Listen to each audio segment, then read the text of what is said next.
Hi, I'm Vidushi, and you are watching Daily News Simplified, an answer to what, why, and how of newspaper analysis from the UPSC perspective.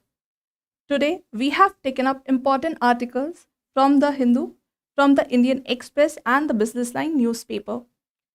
So, for pre, we have taken up four important topics. First question is based on goal gasification because government has announced a new initiative which talks about coal gasification. Our second question is based on variable rate repo because recently RBI is planning to infuse liquidity through VRR, that is variable rate repo. Our third question is based on Jal Jeevan Mission because there are many articles which talks about the uh, achievements of Jal Jeevan Mission. Then our fourth question is based on Operation Sarshakti because recently Army launched an operation and that is Operation Sarshakti. For means, we have taken up two important topics. First is Farmers Produce Organization, that is FPO. Why? Because there's an article which talks about its achievement, its issues. Then we have second discussion on Free Movement Regime, that is FMR, India-Myanmar border. Because government is considering the review of the FMR. And we have taken up two summary. First, based on issue of genocide and the World Code, that is ICJ, and India's problem, different drugs, identical brand names. Okay. So here's one request. If you like our video, please do like, share, and subscribe. So let's start our session with our first question, which is based on this news article which appeared on page 1 and 3, Business Line. Context is that in a significant development to incentivize coal gasification in the country, Union Cabinet approved a higher financial outlay of 8,500 crore to promote coal gasification. Now, to understand coal gasification, first you need to understand what is the goal of combustion.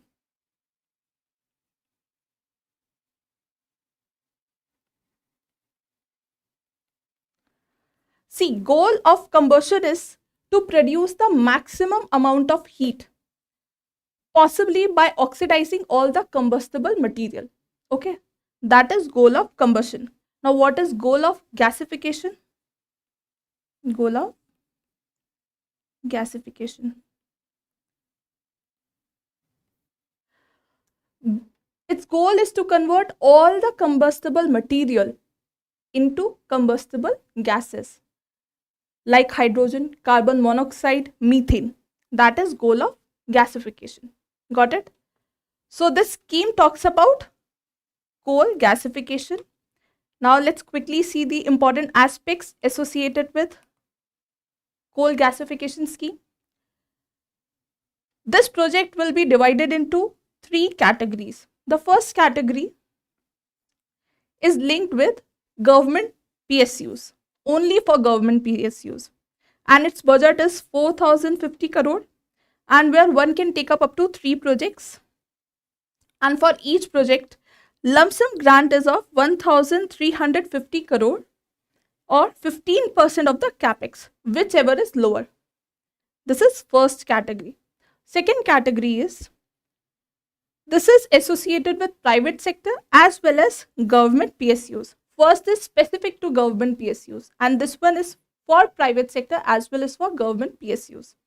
Here budget is 3,850 crore and here for one project, first one project you will get lump sum grant of 1,000 crores or 15% of the capex, whichever is lower.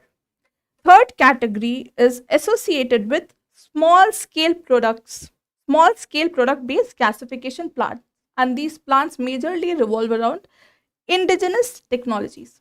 Okay, and here budget is around 600 crore.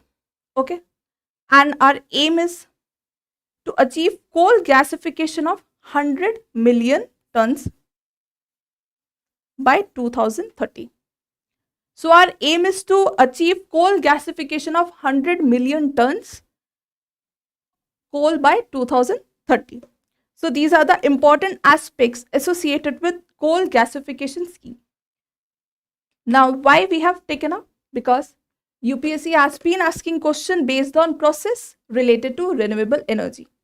There was a question based on pyrolysis and plasma gasification in year 2019. So here we have curated practice question based on coal gasification. So the first statement is producer gas is formed by complete combustion of coal. Okay. Second statement is syngas can be used in manufacturing of fertilizers. Third statement is government has set target for coal gasification of 10,000 million tons coal by 2030. So we'll start with third statement. Now you can tell me that third statement is right or wrong. Just now we have covered that aim of the scheme is to achieve coal gasification of 100 million tons coal by 2030, not 10,000. This makes our third statement incorrect. Okay. To answer first and second, let's see the process.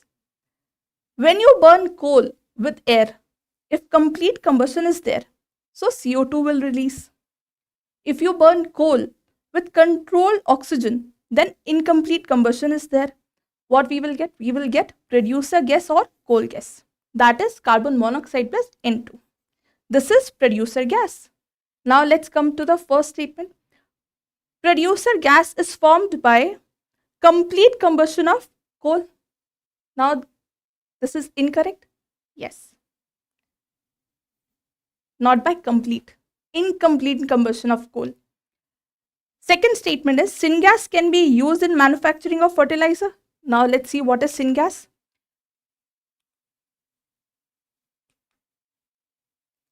Alternately, when you burn coal with steam, so what we'll get? We'll get synthesis gas or syngas. That is carbon monoxide plus H2.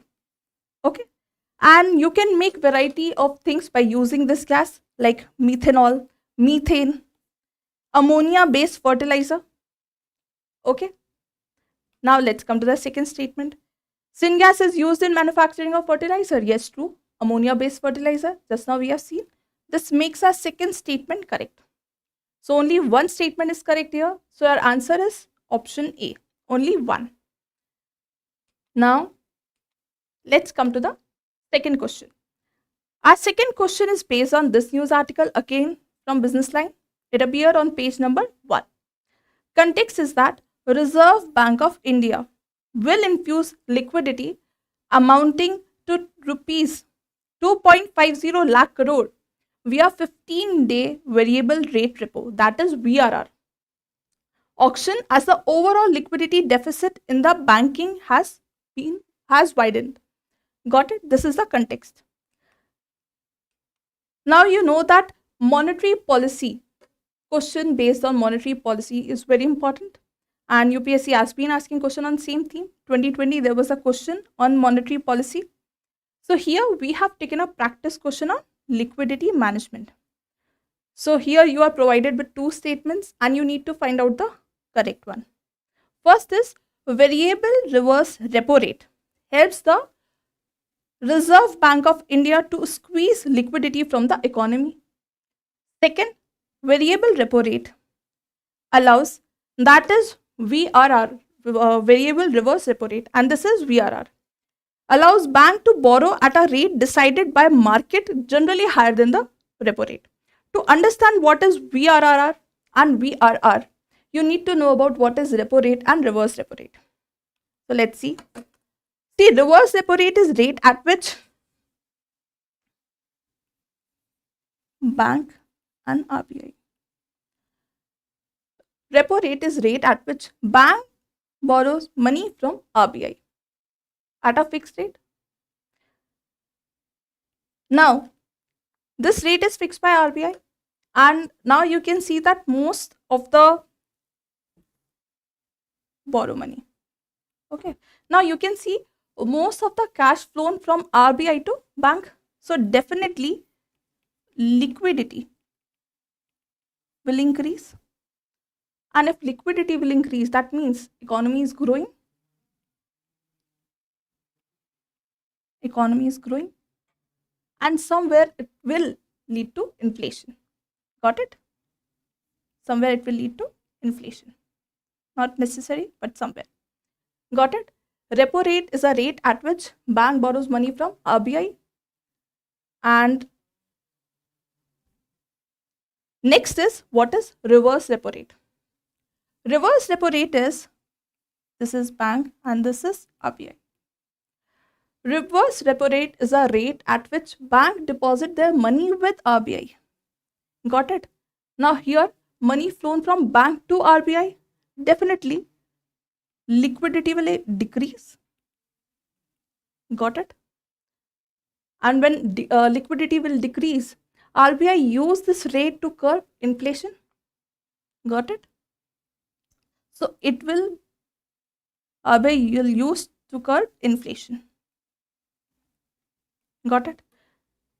You know what is repo rate. Now you know what is reverse repo rate. Now come to variable reverse repo rate.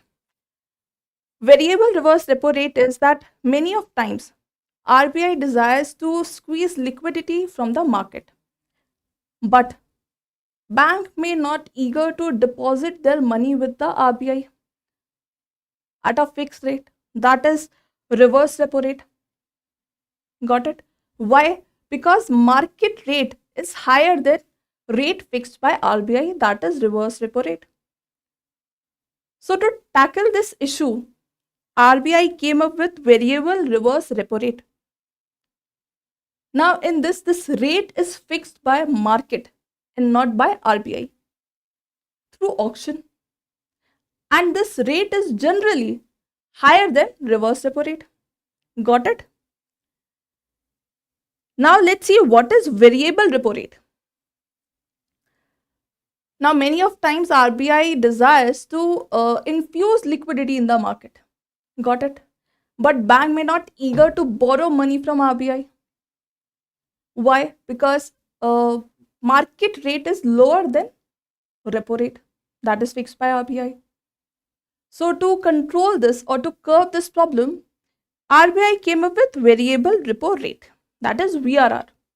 Now again, this rate, similar to variable reverse repo rate, is fixed by market and not by RBI through auction.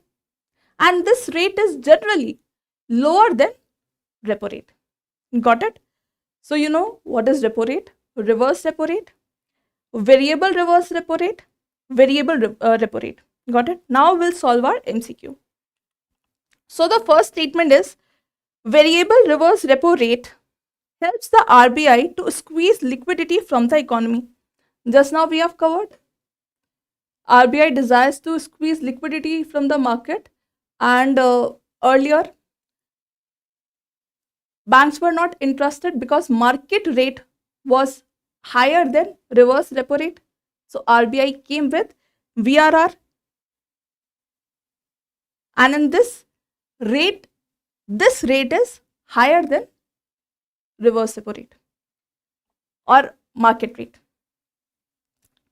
So variable reverse repo rate helps the RBI to squeeze liquidity from the economy. This makes our first statement correct.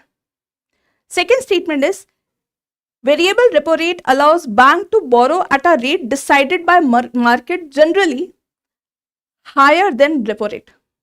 Now you recall just now what we have covered. Bank under VRR, RBI allow bank to borrow at a rate decided by market, generally lower than repo rate, not higher than repo rate. Got it? This makes our second statement incorrect. So our answer is option A, because first statement is correct. Now let's come to our third question, which is based on this news article, and this article appeared on page 9 in the Hindu newspaper. Context is that as of now, more than 14 crore rural households have tap connections which is a significant increase from the 3.23 crore households reported in August 19 under Jal Shakti mission. This fact you can use in your mains answer as well. Now, UPSC has been asking question based on flagship government schemes. Like in 2018, there was a question on Pradhan Mantri Kaushal Vikas Yojana. So here, we have taken a practice question on Jal Jeevan Mission. So here you are provided with 3 statements and you need to identify the correct one. First is, it is a flagship scheme of the Ministry of Rural Development. Now this statement is incorrect. Why? Because it is a flagship scheme of Ministry of Jal Shakti and not Ministry of Rural Development. This mission was launched in year 2019 and it is a centrally sponsored scheme. Okay. Now, second statement is, the vision is to provide safe drinking water through individual tap connections to all rural households in India by 2030. Now, this statement is partially correct. Vision is to provide safe, potable drinking water to all rural households through a individual tap connection, but by 2024 and not by year 2030. So here this fact is incorrect. Here it is 2024. Got it? This makes our second statement incorrect. Now let's come to our third statement. Schemes aims at providing access to an adequate and free supply of drinking water to every rural household. This statement is incorrect. Why? Because it do aims at providing access to an adequate supply of drinking water to every rural household, but at an affordable price. It's not a free service. Okay. So here this fact is incorrect. At a affordable price. Got it? So all 3 statements are incorrect. So our answer is option D, none.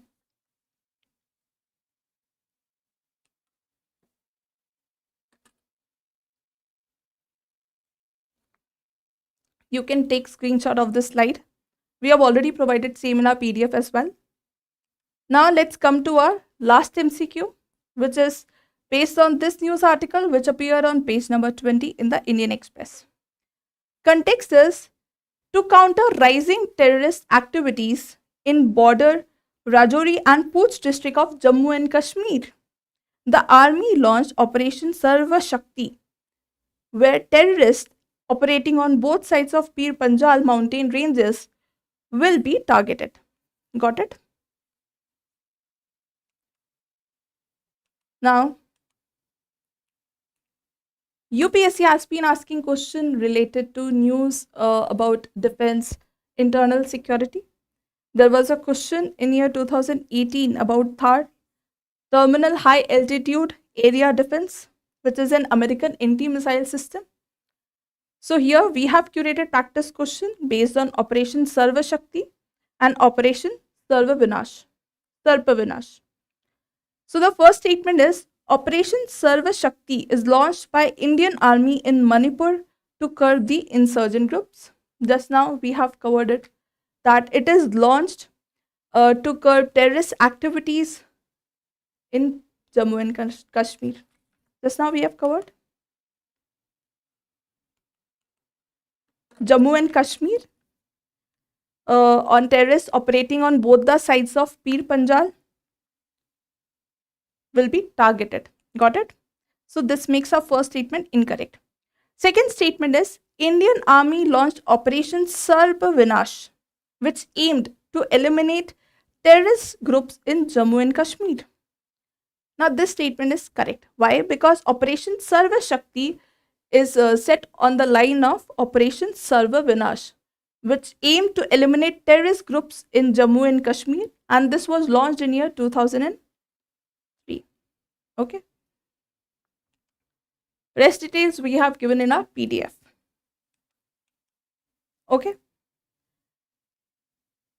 We can cover what is the need of this operation. Pakistan support and harbors terrorist groups like Lashkar-e-Taiba, Jaish-e-Mohammed that operate against India. So, despite significant decline in terrorist activity since 2003, there is recent resurgence which prompts coordinated efforts to address the threat. For that, we launched Operation Sarshakti. Got it? And this info is about Operation Sarva Vinash. So, you know our answer. So, this statement is correct. That is, statement 2 is correct. So, B is our correct answer. So, here we have done with our pre-specific question. Now, let's come to the main session.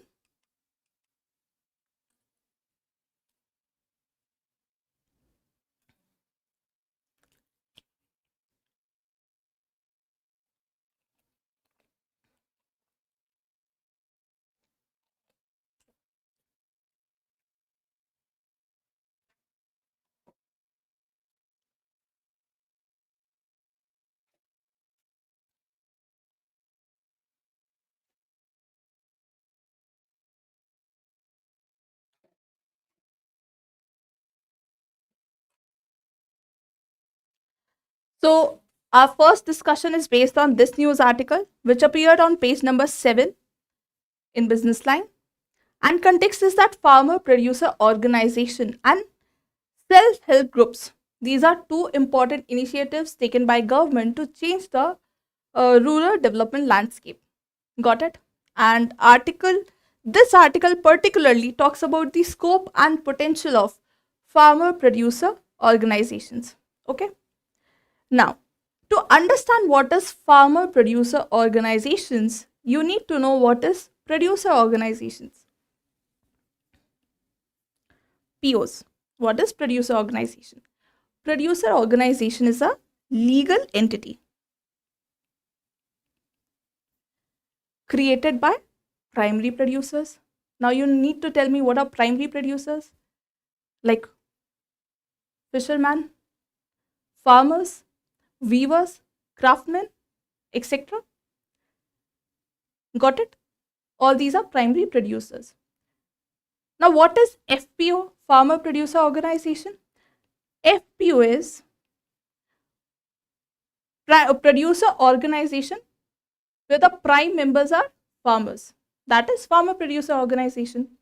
And FPOs can be registered as cooperatives under Cooperative Societies Act of the respective state, farmer producer company under Companies Act, societies under Society Registration Act 1860. Now you need to tell me some examples of farmer producer organizations. We'll give you a hint here. Amul is the most famous one. Rest you can type in a comment box. Now, why we have taken up this theme? Because FPO's focus is to empower farmer, especially income part, and UPSC has been asking question based on the same theme. See here, in 2020 there was a question that challenges and opportunities of food processing sector in the country, and how can income of the farmers be substantially increased by encouraging food processing. Again, they focused on income part. Second, assess the role of National Horticulture Mission. This question came in year 2019 in boosting production, productivity, and income of horticulture farms. How far has it succeeded in increasing the income of farmers? And you know that issues related to farmers or agricultural sector is the important theme under GS paper 3. Okay. So from UPSC perspective, it is quite important. Now, you know what do you mean? You know what are FPOs. Now let's see how FPOs can benefit small and marginal farmers. First is they facilitate land pooling. Now you know that agricultural sector facing many issues, and one of the core issue is fragmented land holding. Got it? Now, because of this fragmented land holding, another issue is less productivity.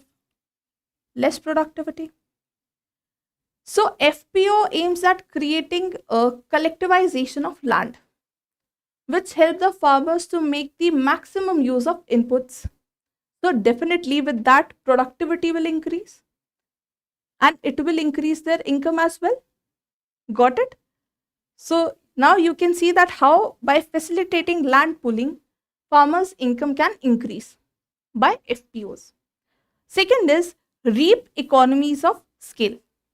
Now, their aim is to set a collective target. So, collectivity is there. Plus, just now we have seen rising productivity.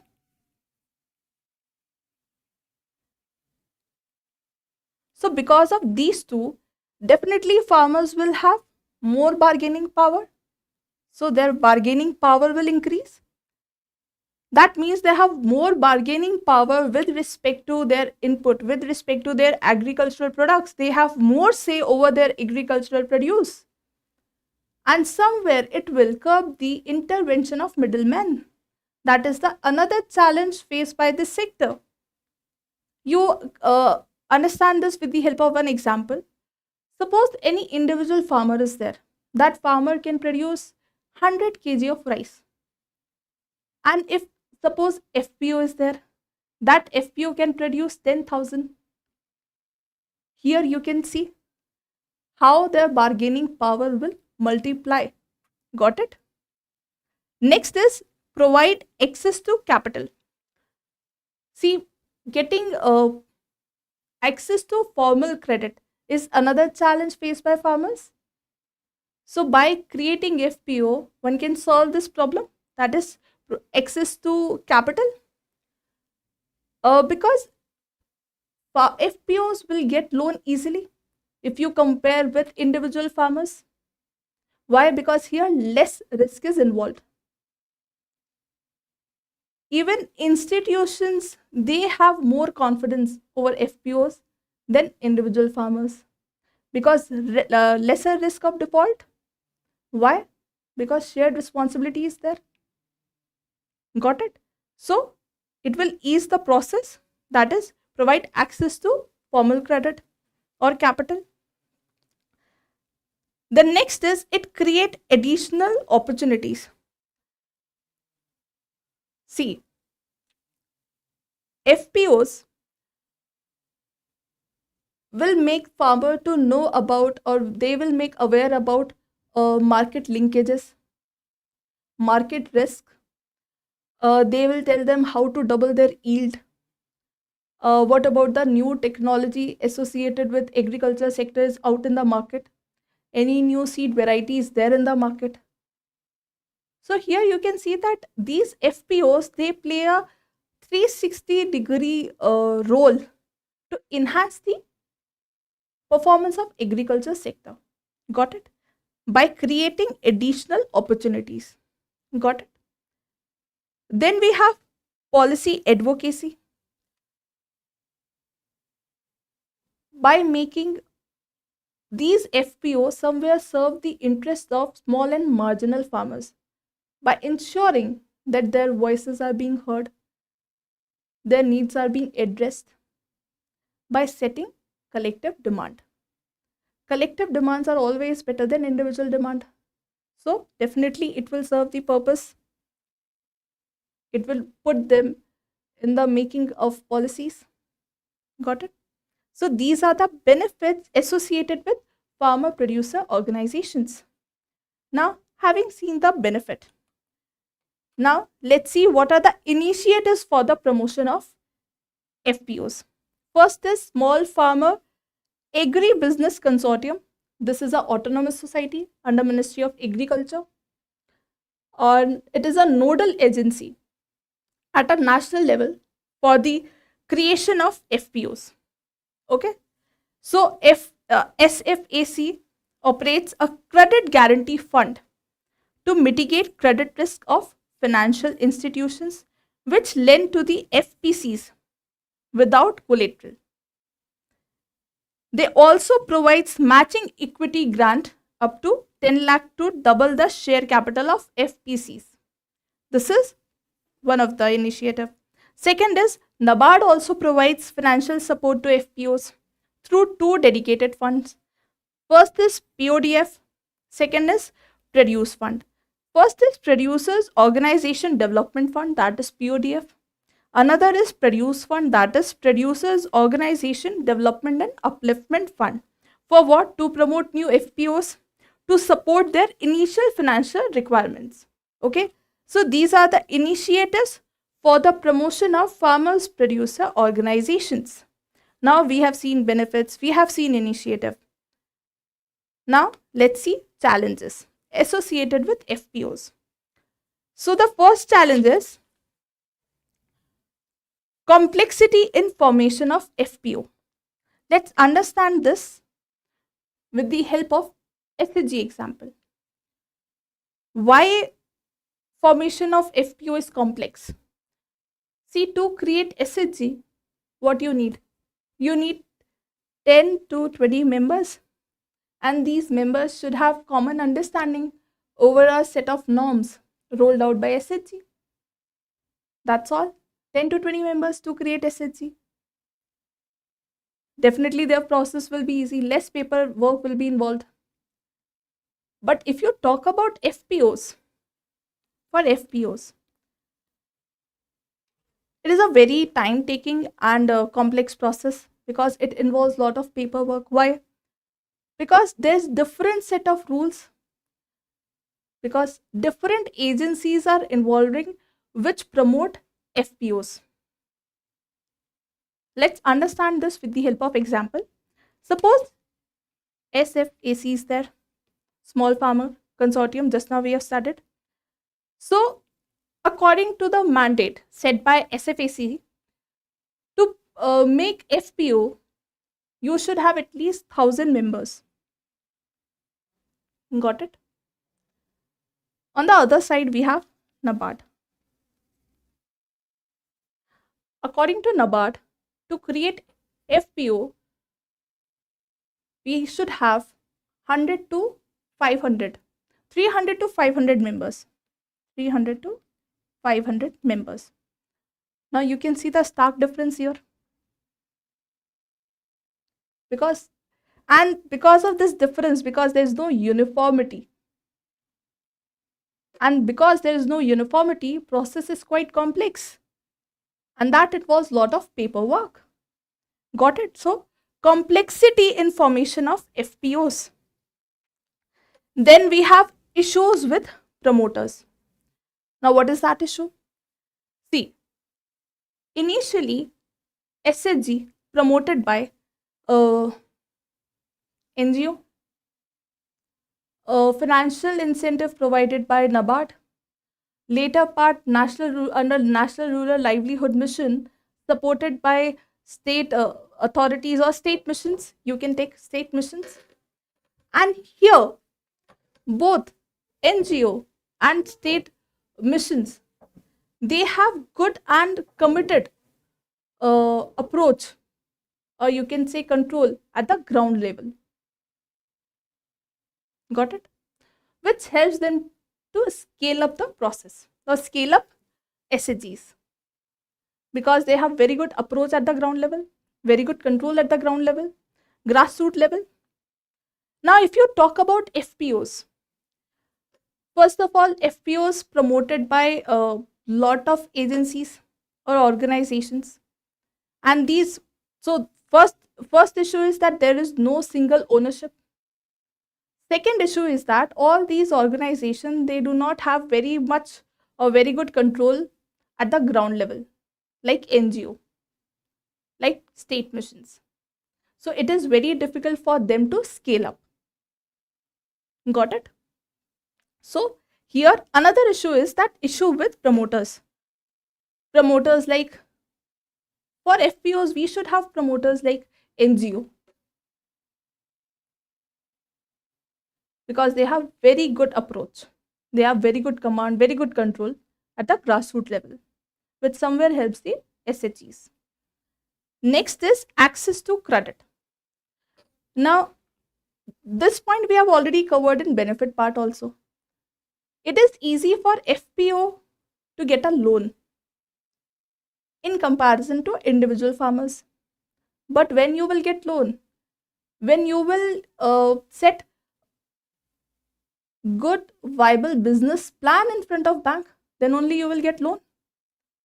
And here is the problem with FPO, because they are not able to put good viable business plan in front of bank, and that is why there's no access to credit.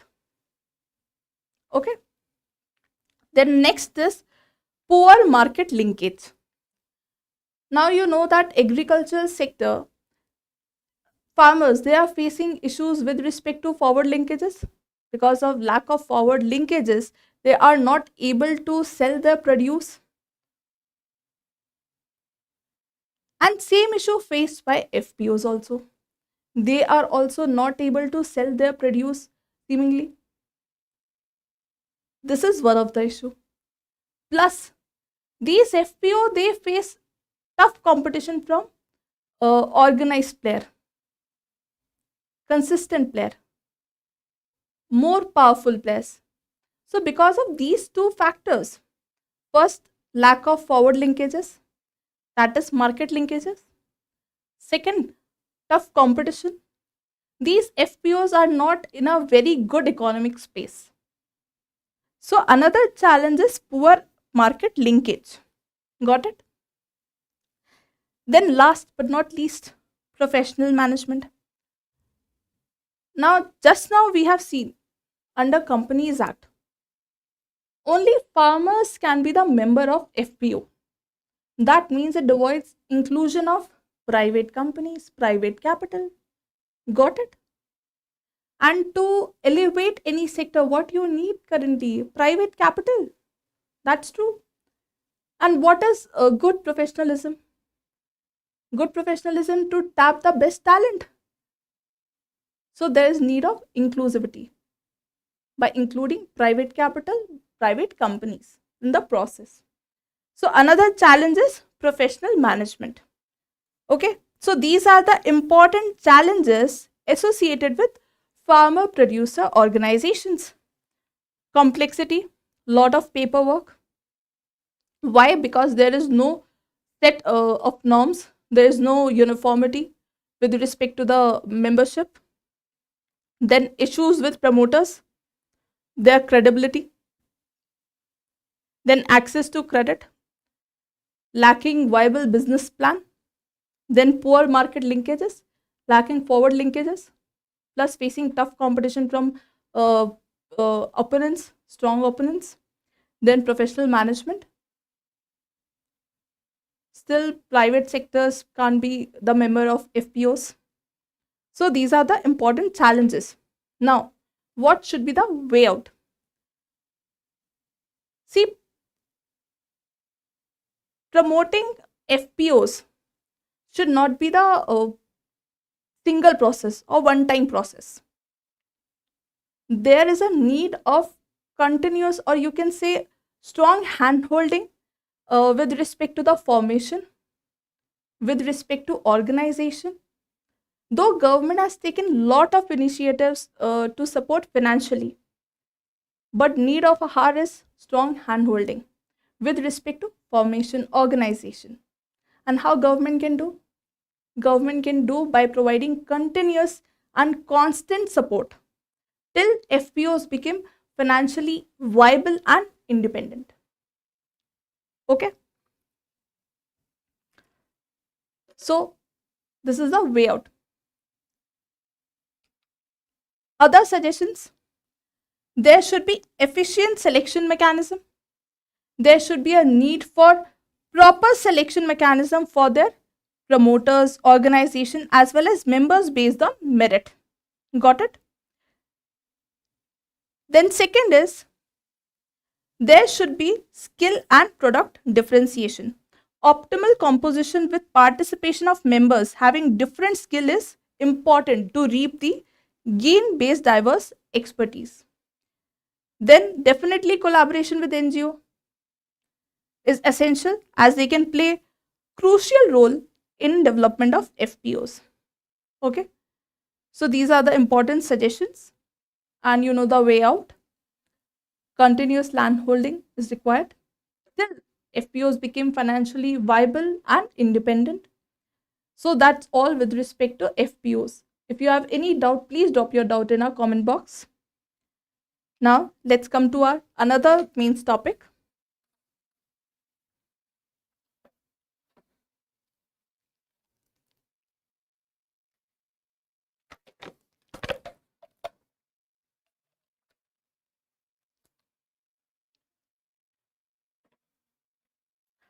So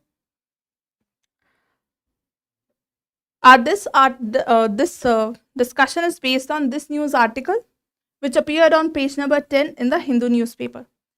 Context is that recently Home Minister Amit Shah said that Indian Myanmar border, that is 1643 kilometer long border, would soon be fenced. Okay. He also said that free movement regime, that is FMR agreement with Myanmar, would be reconsidered. Got it?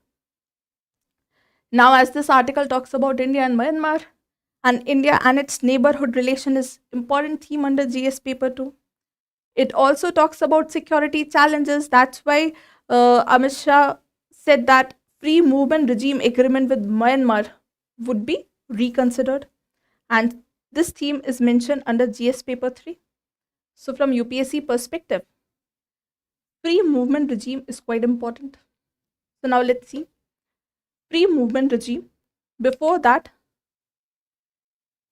why we have taken this topic? Because UPSC has been asking question on security challenges associated with Northeast region. Like there was a question 2020, analyze internal security threats and trans-border crimes along Myanmar, Bangladesh and Pakistan borders, including line of control. Also discuss the role played by various security forces. Then 2019, there was a question, cross-border movement of insurgents is only one of the several security challenges facing the policies of border in northeastern region. Here you need to examine the various challenges currently emanating across Indian-Myanmar border. Got it? So let's start. First, let's see important fact about Indian-Myanmar border.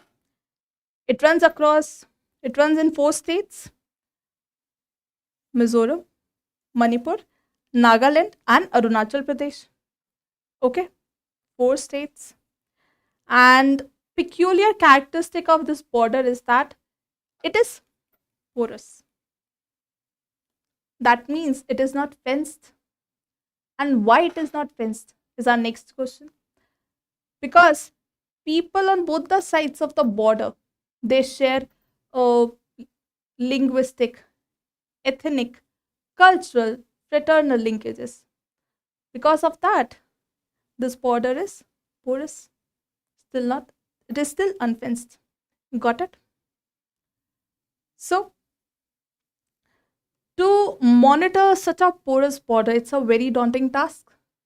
And for that, we have Assam rifle to monitor it. Okay, this is about Indian-Myanmar border. Now, let's see the genesis of this demarcation of border.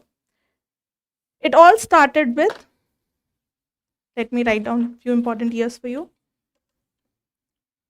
1826, 1937, 1947, 1948 and 1967. So it all started with 1826. You must have heard about Treaty of Yandabo, 1826. So this treaty was the result of Anglo-Burma War, and which led to the formation of Indo-Burmese border. Got it? So this treaty led to the formation of Indo-Burmese border. Then came 1937. Here Burma was split off from India and came out as a separate colony. So here, Burma split off away from India and came out as separate colony. Then 1947 India got independence, and in 1948 Burma got independence, and in 1967 both countries decided to sign border treaty or border agreement. Okay, 1967. So this is the chronology with respect to genesis of demarcation, border demarcation. Now you can see that people having same ethnic background, they are staying both the sides of the border. Okay, so any kind of restriction uh, on there, or any regulation on the movement of these people, can be considered as encroachment or threat because they share common ethnic values. So to ease this problem, government came up with free movement regime, that is FMR, and it all started post independence. See, people across border share same socio-economic landscape, and even government acknowledge it. So government allow people to uh, cross border without any official document, and this marks the, you can say, starting of free movement regime. Got it? Then came year 1950. Ministry of Home Affairs, they notified Hilly tribe who is a citizen of India or citizen of Union or Burma, or who is staying in an area within 40 kilometers. Take it in this way: India and Burma or Myanmar, for your better understanding. So anyone who is staying 40 kilometers on either side of India Burma border or frontier, 40 kilometers on either side of Indo Burma frontier, can can travel without any document or exempted from carrying passport or visa to enter into India. Okay, according to notification by Ministry of Home Affairs. Got it? Now issues associated with Northeast region: Naga insurgency, Methi insurgency, arms smuggling, drugs trafficking, etc. So because of all these issues, there was a continuous monitoring of FMR. But in year 2004, government reduced the limit of FMR to 16 kilometer. Earlier, which was 40 kilometer, now after 2004, it is 16 kilometer only. And people can enter only through specific points. Like there is,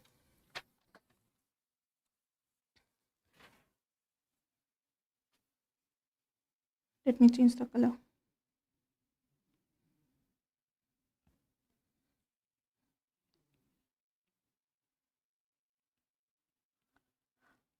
Pangsao in Arunachal Pradesh, More in Manipur, and Zoktar in Mizoram. Okay, these 3 points, through these 3 points, people can enter into India. Okay, so what is the present scenario? Present scenario is that FMR allows resident of India and Myanmar to go up to 16 kilometers as said by 2004 into other side and stay up to 14 days without visa. Got it? This is the current scenario. So genesis and evolution happened in 3 phases. First is understanding or theoretical approach. Second is implementation part. when Ministry of Home Affairs came with the notification. And third is presently what is happening. Okay, so now you know what is FMR, free movement regime. And with our discussion, you can make it that why there is need of FMR. Why? Because people share strong ethnic and familial ties. And definitely, FMR somewhere helps this thing. It promotes cultural linkages, exchanges. Then it supports livelihood and sustenance of people because their livelihood majorly dependent on the continuous movement across border. It gives impetus to local trade and businesses. Then definitely it gives access to business, education and healthcare to the border people. Okay, so because of all these factors, there's need of free movement regime. Now, problem is that amended provisions of FMR have not been enforced effectively. Amended provision, one can come up to 16 kilometer. Earlier it was 40 kilometer, and can stay up to 14 days without visa. But all these amendments, they are not enforced effectively. Second, just now I told you we have three important points through which people can enter. But as you know that border is porous, people are using many points. Okay, without permit, definitely it will create a chaos, which led to concerns like insurgency, illegal migration, and trafficking. How insurgency? Now you tell me, what are insurgents? Insurgents are people who are against Indian state. Got it? So because this border is porous, so these people who are against India, like Ulfa, Bodo, all these people can go to Myanmar and can create safe havens for themselves, which is a cause of concern. Second is illegal migration. Now, if anyone is facing issue in their own country, they can come to India through these channels. One issue. And you must have heard about Rohingya crisis in year 2017, illegal migration. Second problem, they will change the demographic landscape of the country, which will lead to further armed conflict. Got it? So illegal migration is second problem. First is insurgency, and definitely these routes are potentially exploited for illegal business like drug trafficking, arms smuggling. Arms are important from China, drug smuggling. So because of all these issues, these are the concerns associated with free movement regime. Now, what should be the way out? We have seen that how important it is to maintain a healthy relationship within a community and within between communities. We have seen its demerit also, illegal migration, drug trafficking, etc. But what is the need of the hour? Need of the hour is to regulate FMR in a better way, rather just simply scrapping it completely. You must have heard that in Manipur, FMR remains suspended since year 2022. So rather scrapping it completely, need of the hour is to regulate it with the help of law enforcement agencies, with the help of communities. Why? Because somewhere it helps to create a healthy relationship between people across borders. Okay? So this is all about free movement regime. Any doubt? Please drop your doubts. So we done with our main topics. Now let's come to the summary part. So our first summary is based on this news article which appeared on page number 8 in the Hindu newspaper.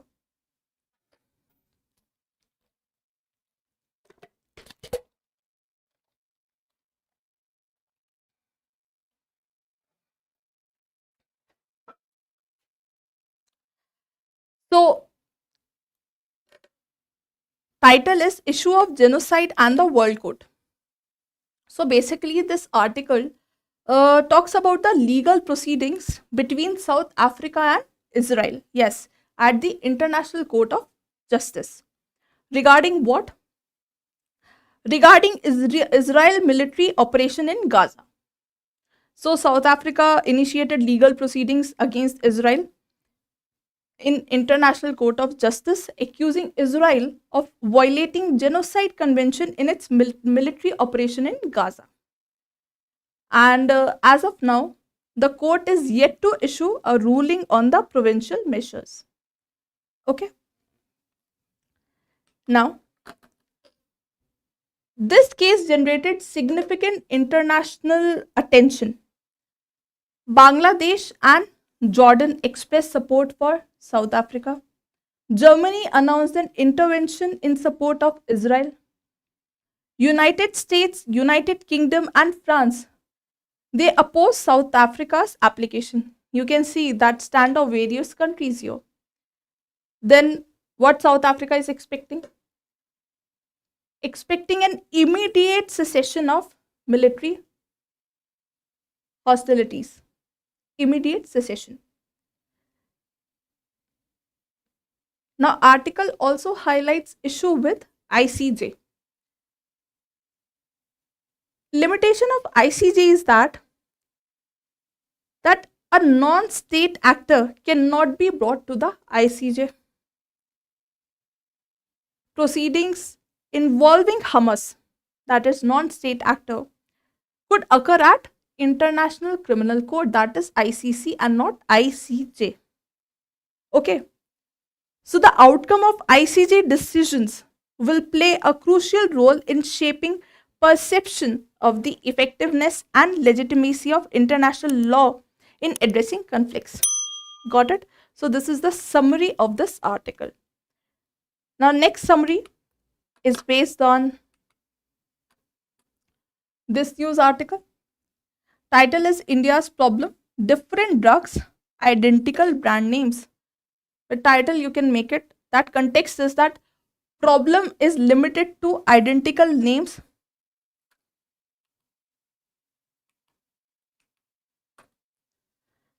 With title you can make it. That context is that India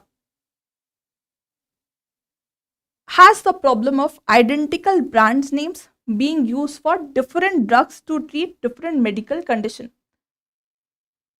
For example, there is one very good example given in this article, that is Linamac. This Linamac, two different drugs, two different purpose.